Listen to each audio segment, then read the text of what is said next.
Court में advocate हूँ, तो हमें दोनों पक्षों को देखना पड़ता है।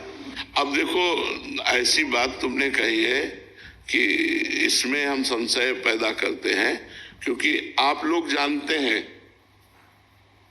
कि हम जिसका साथ दे रहे हैं दोषी है। आपको पता, वो बताएगा, ना बताएगा तो रुपया बताएगा, जहां से ज्यादा रुपया मिलेगा तो रुपया बताएगा ना।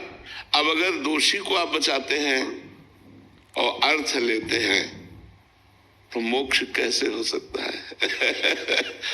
संशय इसीलिए हमने प्रकट किया, इसीलिए पहले कहा धर्मयुक्त कर्म। अगर पता है दोषी है तो हम तुम्हारा केस ही नहीं लेंगे।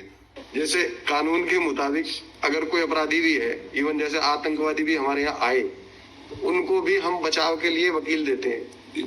तो वो वहाँ कर्तव्य आता है उसका कि अगर उसको दिया गया है तो उसका बचाव करना है। जो देखो, सरकारी बचाव पक्ष देना और धन से बचाव पक्ष देना, इनमें दो में भेद हो जाता है। यदि आप सरकारी वकील हो और सरकारी वकील के अनुसार आपको बचाव पक्ष दिया गया है, तो फिर आपका कर्तव्य बनता है कि आपको जितनी वकालत है वो पूरी लगाकर उसको बचाने की कोशिश। लेकिन अर्थ के विषय में तो हम सावधान हो सकते हैं कि एक आदमी गलत का आचरण करके आपको 50 लाख देता है और एक 5 लाख भी नहीं दे सकता है। हमारे वकालत की सार्थकता होगी कि हम एक निर्दोष आदमी को बचा सके। कुछ होते हैं जिनका पेशा होता है, जिनका कार्य ही होता है मुजरिम कोटि का, ऐसे लोगों का साथ नहीं देना चाहिए और धर्म से चलना चाहिए।